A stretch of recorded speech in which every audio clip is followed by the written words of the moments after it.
Olá Pedro, obrigada Olá. por ter aceito o nosso convite. Eu sou a Maria Empis, da JLL, convidei o Pedro Doré, da Quarto Sala, para aqui para uma talk, para uma conversa sobre o que nos liga, o que liga os nossos mundos, design e imobiliário. O Pedro é sócio da Quarto Sala e estamos aqui simpaticamente sentados na loja da Minotti by Quarto Sala. Pedro, obrigada por ter aceito o nosso desafio. Eu é que agradeço estar aqui, ótimo. Sei que estamos preparados para uma ótima conversa, com certeza. Pedro, os nossos mundos estão muito ligados.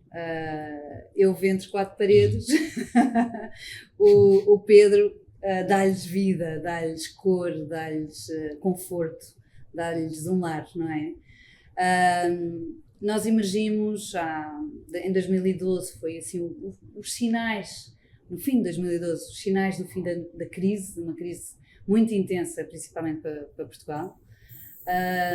Começou a emergir e Portugal, e principalmente começou pela nossa capital, por Lisboa, começou-se a internacionalizar. E com essa internacionalização começámos a ser procurados por estrangeiros. E estrangeiros de um segmento alto.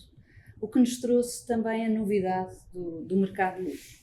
Nós sentimos claramente no imobiliário e apontámos baterias para eles.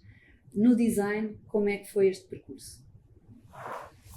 É engraçado, nós andamos muito a reboque do imobiliário, sempre, né? Nesse aspecto.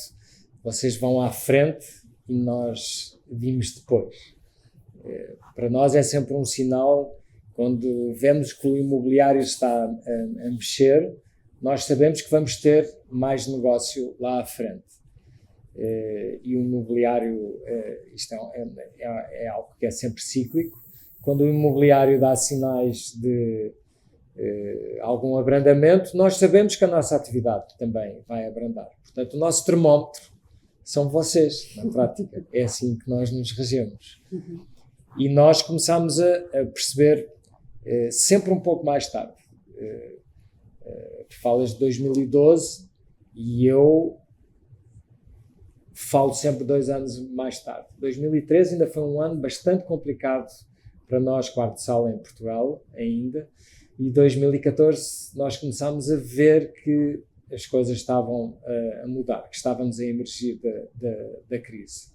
Não sabíamos, não imaginaríamos que iria ser uma progressão tão galopante, mas percebemos os sinais, começámos a ter sinais dentro da nossa própria empresa de que as coisas estavam a mexer. Sim. Mas nós já tínhamos visto que o imobiliário estava a mexer, portanto nós estávamos à espera que acontecesse, nós estávamos a ver a oportunidade, nós temos essa sorte, de alguma forma, de nos podermos regular pelo que vai acontecer no imobiliário. E é engraçado nós sentirmos em 2013, porque era mesmo no princípio, mas começámos a sentir a procura de investidores a querer desenvolver este mercado. E até chegar ao produto acabado demora tempo. E por isso é que sentem sempre mais tarde do que nós. Sim. E veio trazer este novo luxo que Portugal não estava habituado. O que é que define este novo luxo, desde esta nova vida? Eu acho que nós até realmente 2012, 2014 é um divisor de águas. Até essa data, nós somos em Portugal somos um mercado muito conservador no que diz respeito aos interiores.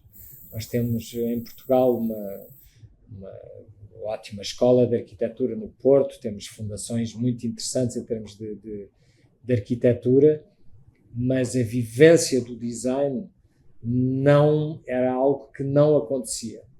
Design era uma coisa para novos ricos que não têm gosto, que não sabem o que são móveis de qualidade, porque realmente as pessoas, havia um nicho pequeno de pessoas que tinham coisas boas em casa e que iam passando de geração em geração e não se consumia design. E como nós fomos um país que atravessámos o século XX sem criação, porque estivemos a dormir durante imensos anos, nós não tivemos a vivência do design e da emergência do design como tive noutros países na Europa no pós-guerra, que teve esse boom do design, o milagre italiano, toda esta história, que criou empresas que começaram a pensar no mercado e nas necessidades que as pessoas estavam a ter e como é que elas iam passar a viver, e era toda uma nova ordem de consumidores que precisavam de novos produtos, novas funcionalidades, etc. E só em Portugal isso não acontecia. Nós continuávamos a viver de um passado, as boas casas tinham mobiliário do século XIX e assim, isso é um mundo que era um mundo que estava a dormir. E pós essa data nós começámos a ser visitados por estrangeiros que nos visitaram muito, que perceberam que isto era tão interessante e porque é que nós não vivemos lá e porque é que nós não vamos comprar uma casa e que com quem é que a gente fala para comprar uma casa, e que disseram aos amigos lá é interessante, comprei lá uma coisa para ver, mas gostei, agora até se calhar vou vender, vou comprar uma coisa maior porque realmente gostei, e agora já tenho imensos amigos que também foram para lá e que gostam de estar lá. Isto foi uma bola de neve. E nós fomos percebendo que essas pessoas que estavam a vir tinham necessidades mais especiais, eram conhecedoras de design, estavam acostumadas a consumir bom design, tinham coisas boas em casa, de designers contemporâneos, portanto tinham uma vivência de design de interiores evoluída no sentido de muito no compasso do seu tempo. E isso foi a oportunidade para nós, porque nós antevimos que isso estava a acontecer e percebemos nós podemos falar com estas pessoas mais facilmente se nós trouxermos o produto para perto deles, porque em Portugal nós, antes de 2013, as lojas de design tinham encolhido completamente ou quase desaparecido. Portanto, não havia exposição. E realmente, quase que não era necessário, porque o investimento que as pessoas faziam em design nas suas casas era tão pouco que não justificava para os empresários e as lojas fazer um investimento em exposição. E para nós, nesse momento nós começámos a perceber, se nós queremos falar com esse público novo, qualitativo que está a chegar, nós sabemos que eles não vão comprar se não o virem. Eles vão querer, porque o scope é muito mais alto e, portanto, a gente sabia que precisava de investir em demonstração. E por isso é que nós começámos até em 2014, a gente abriu o primeiro showroom, que era o nosso ateliê de design de interiores, que nós transformámos numa loja. Agora estamos de porta aberta. E depois abrimos a primeira loja em Lisboa, no Príncipe Real, depois abrimos outra loja na Rua do Rio. Enfim, começámos num processo de abrir lojas. Porquê? Porque percebemos que existia um novo público que estava a chegar e que precisava ter um interlocutor que tivesse exposição.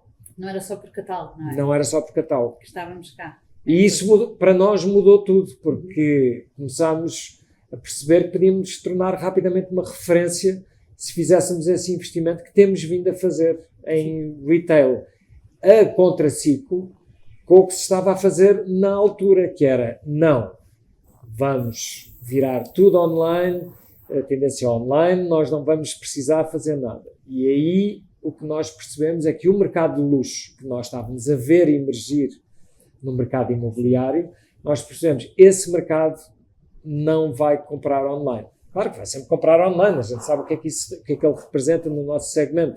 A gente sabe que ele representa 10, 15% e nós não temos uma expectativa maior sobre isso, mas nós sabíamos que se investíssemos em mostrar e em ter espaço de exposição, que isso mudaria tudo. E mudou. É verdade, é verdade.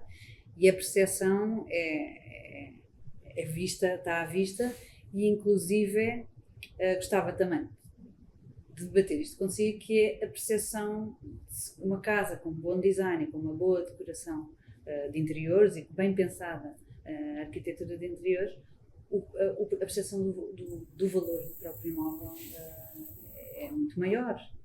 Ou seja, vestir as 4 paredes é super importante e mostra também essa percepção de valor.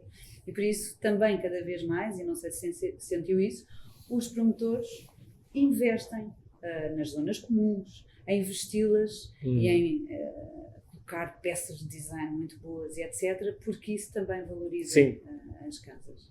Como é que viu também esta evolução da própria construção? Porque eu acho que a construção mudou tanto, não é?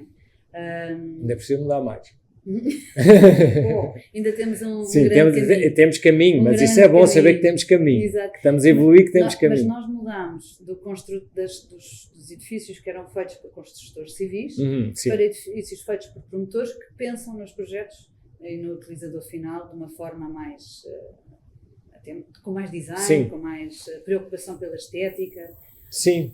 Não, quer dizer, nós vemos um pouco, todas estas coisas começam-se a aplicar a Portugal. Eu sempre ouvi, mesmo quando vivia fora de Portugal, sempre um número que eu tenho na cabeça de que vou ouvir, um estudo aqui, um estudo ali, e que no fundo a percepção de valor de um imóvel quando tem um bom projeto, um bom showroom apartment, tudo isso aumenta em 10 a 15% a percepção de valor do imóvel. Quando estamos a falar no mercado de luxo e estamos a falar em valores maiores, 10 a 15%, tudo isto transforma-se numa coisa bastante interessante.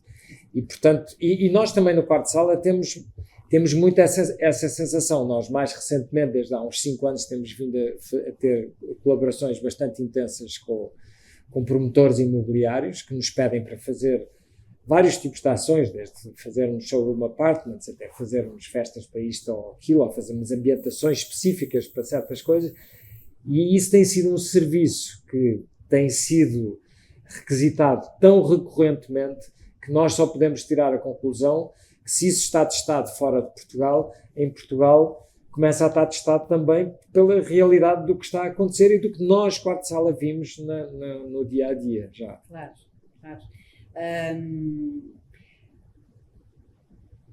Mercado de luxo, monomarcas, que apareceu aqui também com uma monomarca. Eu lembro-me, porque também o meu passado foi no research, do aparecimento, não é das monomarcas, é principalmente das marcas próprias a entrarem no mercado de luxo. Isso também fez a diferença. Agora, o cliente tem sido essencialmente estrangeiro, o português foi à boleia.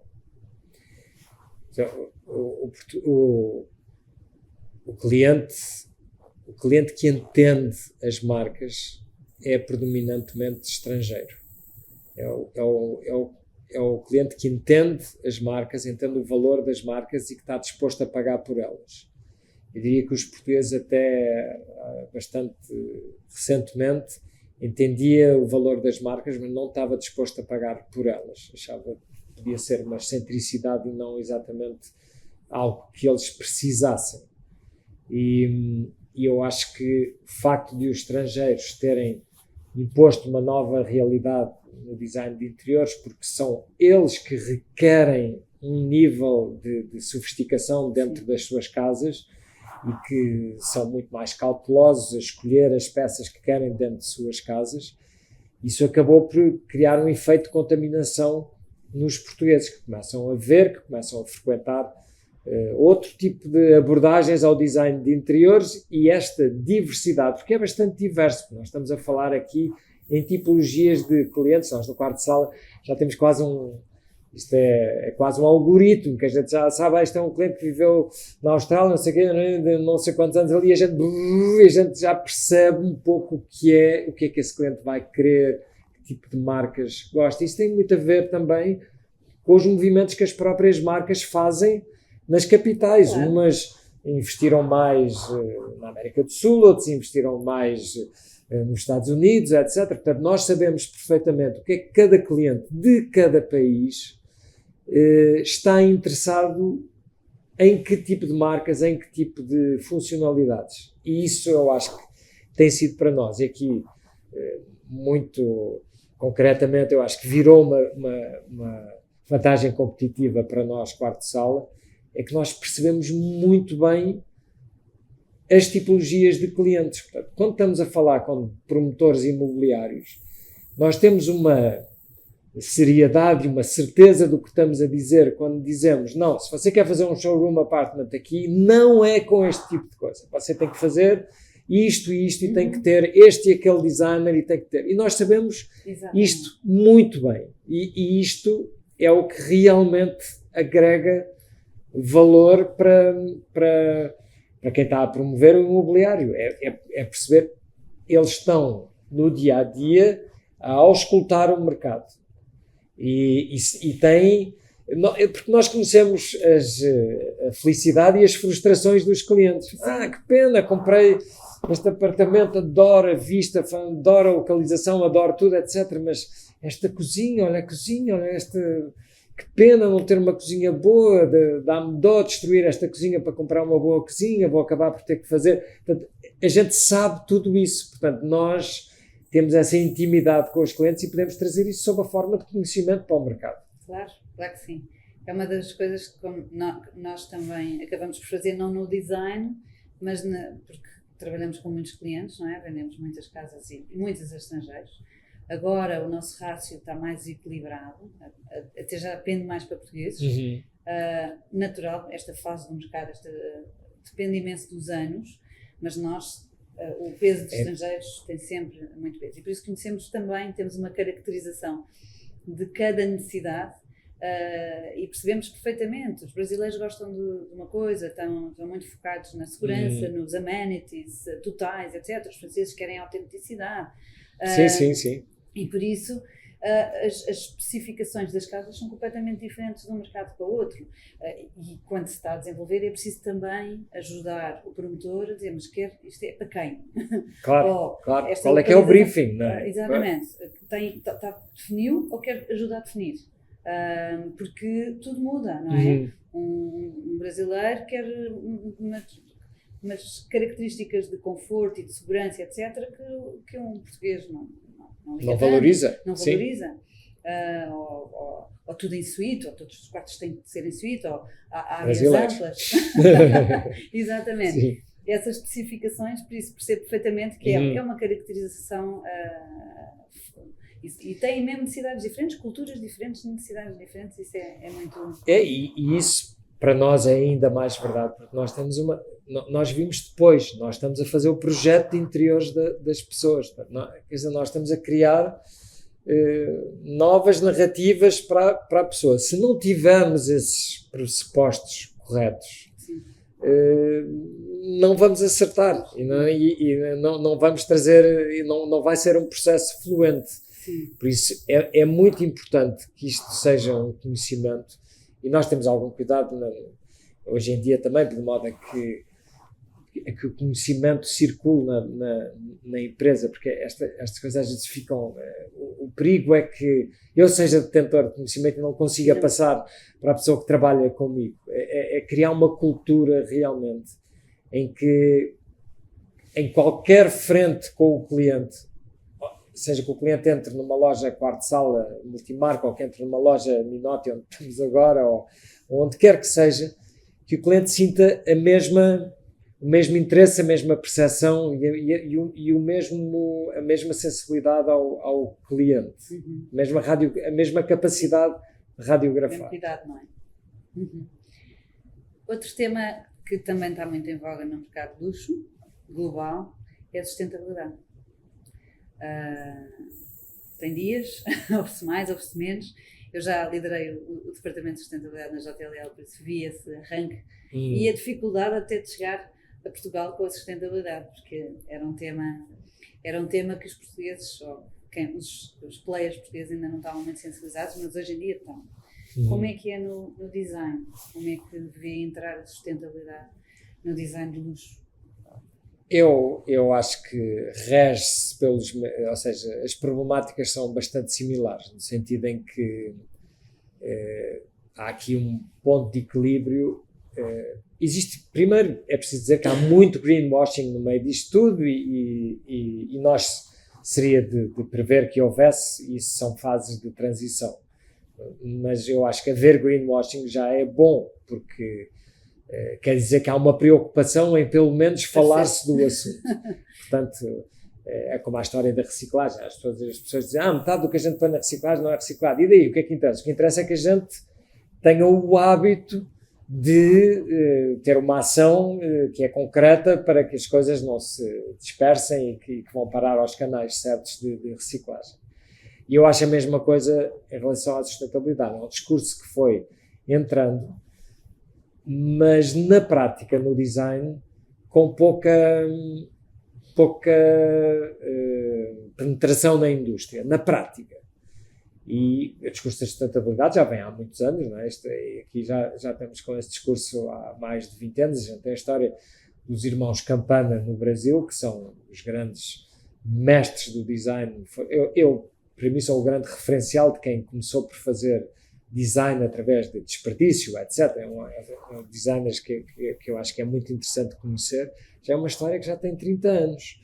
E isto é algo que tem vindo a progredir, mas quando nós estamos a falar em sustentabilidade no design, só mais recentemente é que a coisa realmente ficou mais séria e que a gente percebeu, agora sim, isto vai acontecer. Eu estou a falar desde há 5, 7 anos e vemos, por exemplo, marcas que têm o seu discurso no lançamento dos produtos. Eu acabei de vir agora de Itália de um lançamento de uma marca de mobiliário de exterior, de jardim, em que eles nos fizeram uma demonstração em que explicaram exatamente porque que este sofá que você está a ver aqui vai ser realmente reciclável. E isto é tudo separável, isto é isto, isto vai para aquele contentor, isto vai para aquele, e você consegue desmembrar um produto e ele está construído e foi concebido de modo a poder ser desmembrável no fim e ser 100% reciclável. Isto são casos bastante únicos, porque normalmente as coisas são recicláveis a pequenas percentagens. Sim. Vai subindo, e algumas marcas vão progredindo mais rapidamente. Portanto, isto são preocupações que têm vindo a crescer na indústria. Na indústria. E no público, nas pessoas que compram design, há uma preocupação clara de saber se estes produtos são mais sustentáveis ou não? Eu acho que é uma questão também muito geracional. Eu acho que as pessoas mais novas, e quando estamos a falar de clientes mais novos e que são mais cedo wealthy e que têm empresas de tecnologia e fazem fortunas muito, muito cedo, etc. Esse tipo de clientela traz preocupações para a mesa no momento da discussão de um orçamento do que está a gastar para a sua casa. Mas o que é isto e o que é aquilo? Mas eu diria que é quase uma questão geracional. E obviamente que isto vai evoluir. Isto vai evoluir. Mas ainda eu acho que é uma questão geracional, em termos de decisão de compra. Sim, claramente. Eu acho que há uma evolução a fazer, mas o que sentimos é que as novas gerações estão muito mais despertas para esta questão. Completamente. Mas nós também percebemos que o público de design que está disposto a investir, porque a sustentabilidade também tem a ver com o espírito com que nós compramos. E qual é que é a mentalidade com que nós estamos a comprar? Estamos a comprar porque gosto deste sofá hoje e gostei dele e amanhã deito fora? Ou eu estou a comprar uma coisa que eu realmente me orgulho de ter? Esta cadeira, eu orgulho-me, vou-me orgulhar de ter comprado esta cadeira desenhada por um casal em que ela é japonesa e ele é dinamarquês e juntaram o melhor dos dois mundos numa peça de design. Isto vai ser o meu orgulho um dia de continuar a ter esta cadeira que eu comprei há 30 anos. Isso é sustentabilidade. E isso é sustentabilidade. Exatamente. E esse comprar com esse espírito é sustentabilidade. Portanto, eu vejo tudo isso vai nascendo. E eu acho que o interesse pelo design é em si uma coisa sustentável, porque traz-nos um amor e uma relação com as peças de design que faz com que a gente que as proteja, que goste delas, que as mantenha, que passe o legado para para as gerações futuras do que é que isto é, o que é que isto representa, porque é que isto foi desenhado assim, etc. É isso mesmo, eu acho que cada vez mais há esse interesse. E sustentabilidade não é só se veio da natureza, é muito mais do que isso, tem uma vida longa. Não, eu acho, fora, nós falamos de sustentabilidade, mas eu acho que há outras questões que vão se sobrepor quando nós estamos a falar de questões de inclusão social, justiça social e preocupações desse nível. São narrativas que eu acho que se vão sobrepor, e as empresas que fazem o que nós fazemos e o que vocês fazem, as próprias empresas de promoção imobiliária, vão ter que integrar este tipo de narrativas no seu discurso. E a gente não sabe exatamente qual é que será o perfil das empresas que vão fazer o que nós fazemos hoje em dia. E portanto, o que eu vejo é que o que nós estamos a fazer, por exemplo, neste momento, esta associação da JLL com o Quarto Sala, eu vejo isto como uma ponta de um iceberg do que são as transformações que as empresas têm que fazer para se associarem, para irem buscar o melhor da outra, para que tudo seja mais consistente. E porque não vivemos em silos, a sociedade não é silos, por isso também não podemos ter tudo em silos, não é? É isto. Sim. Eu fabrico as paredes, o Pedro dá-lhe vida e dá-lhe sim, e como é que podemos ser úteis uns aos outros, estando em ramos diferentes na prática. Pedro, tendências. Quais são as grandes tendências do design que se avizinham, não é? Ou que se adivinham? Sim, eu acho que isto que a gente estava a falar, estamos a falar mesmo de tendências. Eu acho que as pessoas vão estar mais preocupadas em ter produtos que durem, vão ter mais consciência do que é deitar uma coisa fora, do que é pensar no momento, um dia quando eu deitar isto fora vai ser o quê? Isto vai parar no fundo do mar, vai parar numa ilha deserta ocupada apenas por lixo, ou vai ser uma coisa que eu vou poder transportar lá. Eu acho que a sustentabilidade aqui é mesmo a grande tendência. E nós o que vemos também é que coisas que víamos, eu frequento bastante, somos obrigados a isso, mas fazemos com prazer muitas feiras de design por todo o lado, e sempre as feiras de design têm uma feira paralela com os jovens designers acabados de sair das escolas de design e com as propostas deles. E isso é realmente o futuro, porque era o futuro há 20 anos. A gente viu o que eles faziam há 20 anos e a gente vê isso hoje a emergir dentro dos produtos que estão a ser lançados agora por grandes marcas. Portanto, isso é um caminho, ou seja, as propostas de sustentabilidade que nós, em termos de design, que víamos há 20 anos, feitos por jovens acabados de sair da universidade, e que a gente pensava, ui, que difícil, quem é que vai comprar isto? Nós, quando pensamos em termos de mercado, como é que isto vai ser, como é que a gente promove isto, e isto vai ser difícil de promover, é interessante promovermos, mas vai ser difícil de promover. Agora nós vemos essas coisas integradas já em produtos, muito disso. O mercado gosta do sangue novo, não é? Gosta de também dar essa oportunidade. Nós agora, por acaso, também fizemos os nossos flyers de prospeção, uma coisa colecionável. Então escolhemos uma fotógrafa que tem 20 anos,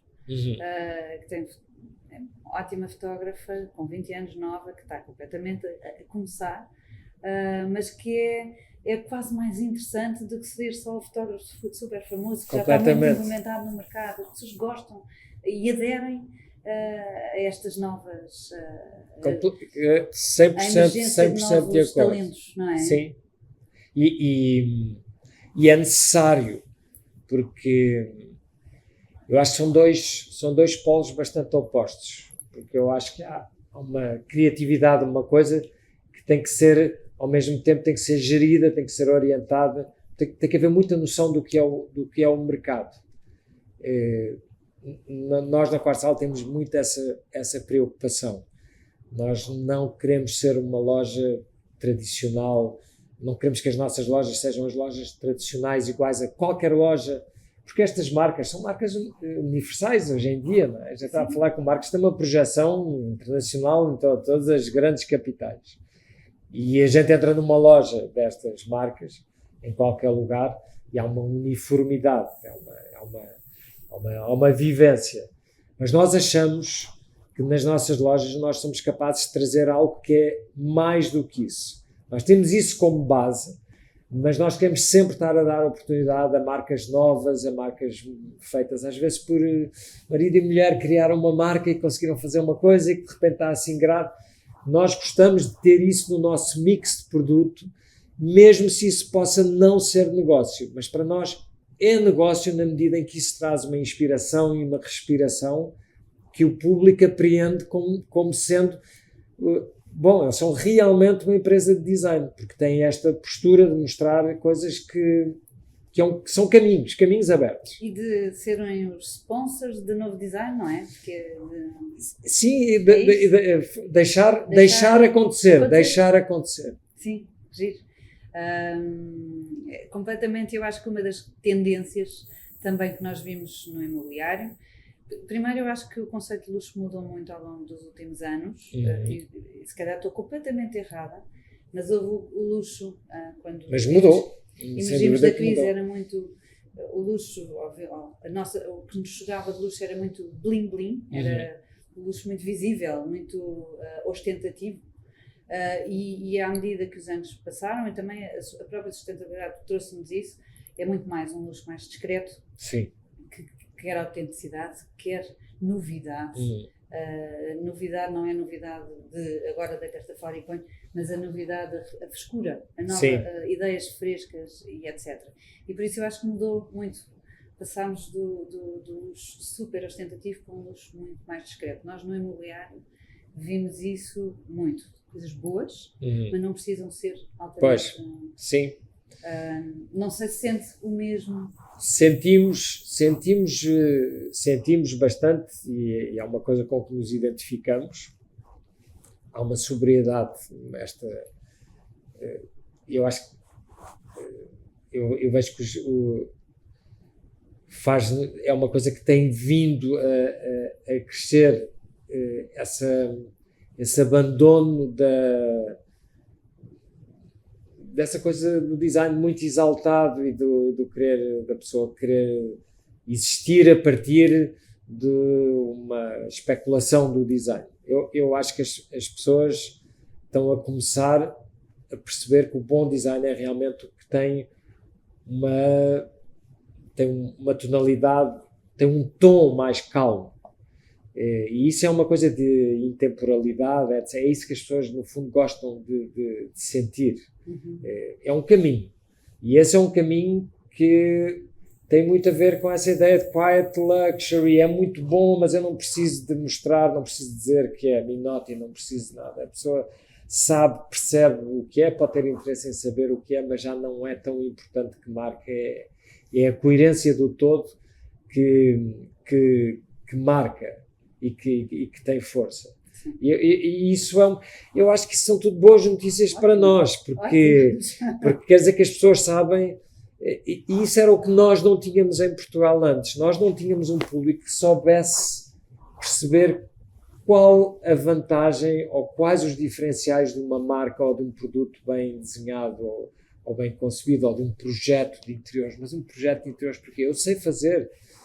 Tenho uma amiga que tem imenso jeito e que faz. Nós da quarta sala nós recebíamos até há 10 anos currículos que diziam eu não tenho formação, mas eu sempre tive imenso jeito e já fiz as casas de imensas amigas, e as pessoas mandavam isso como currículo a achar que isso poderia ter interesse para nós contratarmos essas pessoas. Portanto, essa mudança de mentalidade, o interesse do interesse pelo design faz com que as pessoas também acabem por descomprimir e possam conviver com o design sem o design ser uma forma de autopromoção. Ou seja, o status é muito mais o não falar disso do que ter que... Já não há logos extra bold e extra large. Não, também há umas marcas que exploram isso melhor do que ninguém. E penso que continua a haver. E há públicos para isso. Mas, por acaso, em Portugal, eu acho que o público que está a vir não é bem esse público. Eu acho que nós temos... De todo, tem toda a razão. Uma das coisas que, e mesmo outro dia também falei numa entrevista, foi isso mesmo, foi Portugal é procurado exatamente por ser um país super discreto. Sim. Por sermos um país pouco bold, não é? Sim, e sim. é isso que atrai os estrangeiros. Por isso nós não podemos perder essa autenticidade que temos de sermos pouco bold e pouco exuberantes. Sim. Não, e nós temos, de facto, um modus vivendi em Portugal diferente. Nós somos diferentes na maneira como eu vejo que são os interiores de uma casa de um parisiense, de uma casa de um londrino. São propostas muito diferentes e vejo que as pessoas quando chegam aqui gostam desta sobriedade, desta coisa meio casual chic que nós temos e eu vejo estrangeiros adotarem isso como modelo. Eu gosto de viver assim, eu gosto de viver mais descontraídamente, mas com coisas boas. Eu quero bom, mas se calhar consigo viver com menos e não preciso de tanto maximalismo. Mas o maximalismo está muito em alta na decoração. Isto, às vezes, há coisas que borbulham em sentidos opostos. Sim. O maximalismo está muito em alta, mas na prática, depois as pessoas vão fazendo um maximalismo, talvez numa versão mais minimalista em Portugal. Sim. Eu acho que em Portugal se vê de tudo. Aqui o vizinho Rocco é um exemplo de maximalismo. Sim, nosso vizinho aqui. E há outros, na restauração, outros restaurantes super minimalistas e super ir buscar a autenticidade e etc. Sim. A autenticidade portuguesa, etc. Por isso eu acho que a moda é não moda, é o conseguirmos estar em todo sim, todos os segmentos. E é bom que hajam novos caminhos também, porque também o que a gente vê é que a certa altura há uma repetição, as coisas têm que ir mudando, não é? E nós também vemos que a gente vê muito no design de espaços públicos, etc. Começa a haver uma certa repetição. Isto a gente já entra num novo restaurante, a gente já entra e o projeto já é um projeto que... conhecido, de alguma forma. Mas isto vai tudo mudar. É como agora o uso de madeira, se começou a usar em todo lado. Em todos os projetos a madeira passou a ser moda. Viemos de uma era que a madeira tinha... Para nós foi uma coisa muito importante na vida do quarto de sala, porque quando nós começámos a comercializar o design brasileiro, o design brasileiro tem como característica a utilização de materiais naturais, a exuberância das madeiras, é tudo um luxo em termos de qualidade de matéria-prima, e a madeira é rei. E o design brasileiro gira muito à volta do trabalho da madeira. E nós percebemos como foi interessante o mix do design brasileiro com o design italiano que nós já promovíamos.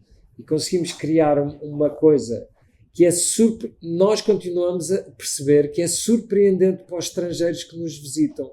Porque eles entram dentro de uma loja quarto-sala, acham que vão entrar dentro de uma loja de design, como em qualquer outra cidade do mundo, e veem uma loja que tem uma componente muito mais orgânica, muito mais natural, que é essa história da madeira, e que nos trouxe uma coisa que é diferente, é um ADN que tem muito a ver com nós. Também, não é? E mistura tão bem.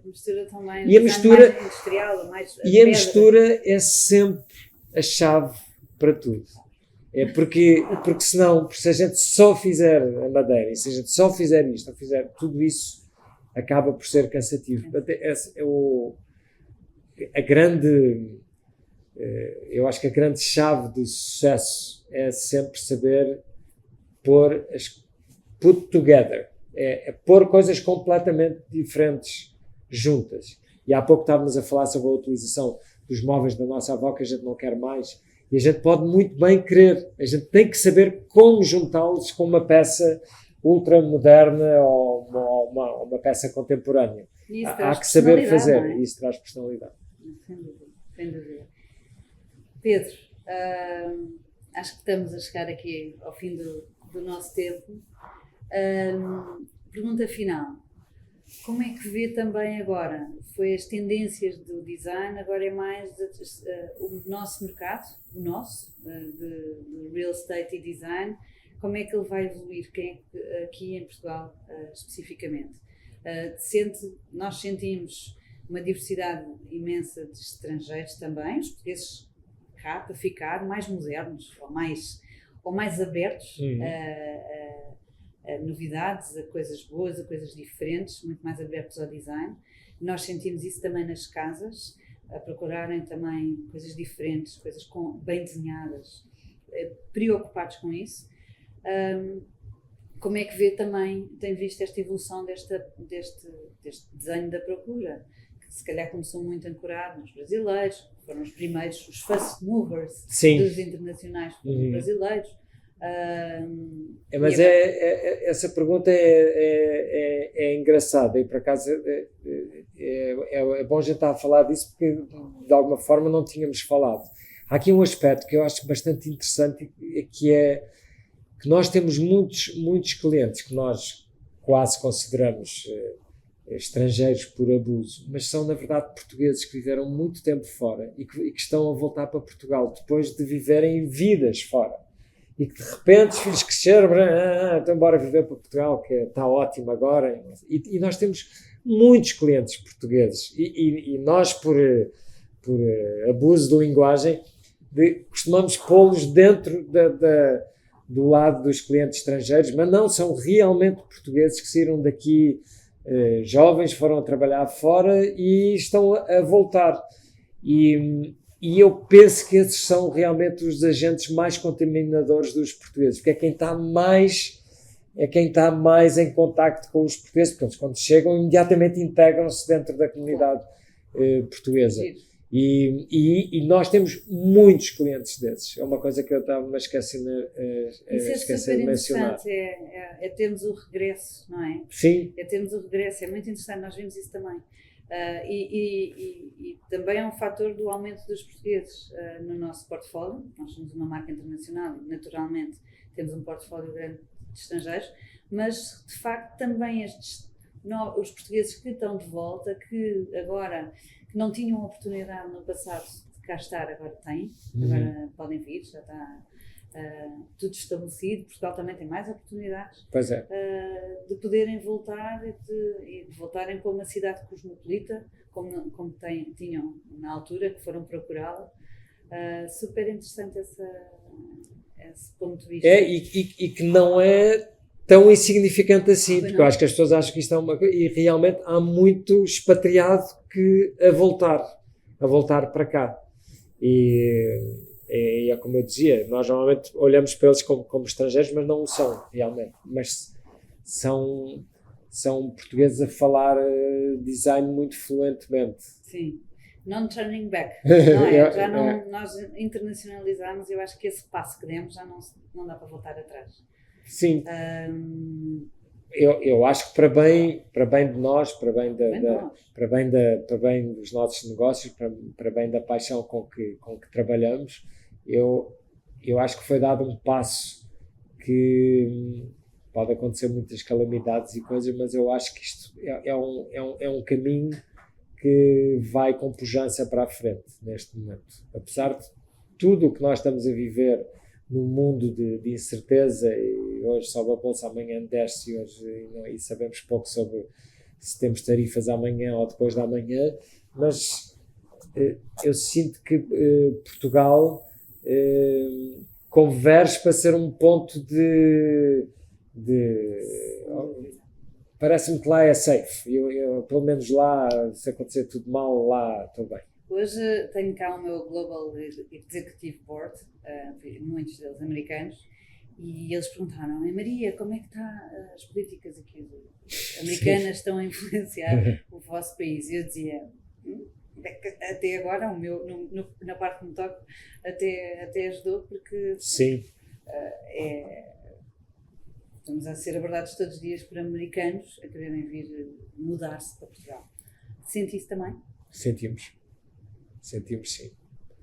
E também antevíamos isso, porque de alguma forma já tínhamos tido isso antes, numa versão Trump anterior. Sim. Tínhamos tido alguns clientes americanos que vinham muito numa ressaca de não queremos viver nos Estados Unidos nesta fase, etc. E por isso antevíamos, agora estou a ouvir esse seu discurso e estou a confirmar, porque quer dizer, nós esperaríamos que isso pudesse acontecer agora. E está a acontecer, e até de uma forma apressada. Sente-se isso, nós queremos mudar agora. Sentimos claramente isso. Por isso e eu estava, nesta conversa até estava a dizer, a geopolítica tem-nos influenciado positivamente, porque tudo o que acontece no lado, nós recebemos pessoas cá, porque sentem claramente que isto é um país super pacífico, normalmente longe dos conflitos, temos uma qualidade de vida fantástica, temos uma diversidade de coisas para fazer, por isso quem vem para cá viver tem muita diversidade, tem praia, tem montanha, já tem cidades cosmopolitas, por isso tem teatros, tem tudo, conseguimos oferecer com muita autenticidade e com muita descrição, e por isso cada vez que há movimentos geopolíticos não tem sido eu acho que a gente tem capitalizado em cima disso, não sei até quando, mas até agora parece ser um cenário bastante positivo, no meio de tudo e no meio de todas as preocupações, porque tudo isto parece-me bastante preocupante no mundo, mas quer dizer, nós não paramos os nossos investimentos e a rota de progressão, nós continuamos a olhar positivamente para o que vai acontecer, não estamos na expectativa, estamos a trabalhar. E continuamos a tentar, é isso, o mundo continua a girar e nós temos que continuar a produzir, e eu acho que Portugal tem sabido bem viver um bocadinho nestas incertezas todas, que não é de agora é uma, há 2 anos era outra, o ano passado era outra, e temos vivido, Portugal tem conseguido viver. Sim, temos sobrevivido a isso, de alguma forma. Claro que sofremos sempre, porque fazemos parte da globalização.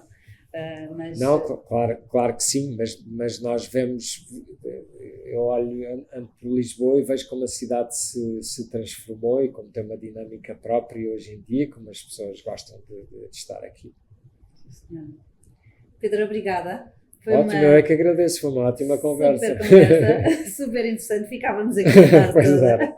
Mas era esse o propósito, era a gente conseguir conversar sem guião. Exatamente. E acabámos por falar de coisas que são muito objetivas ao mesmo tempo. Exato, e de facto o design e o real estate são tão ligados, há uma ligação tão orgânica, não é? Contudo, com a parte fashion também, porque tudo isto está interligado.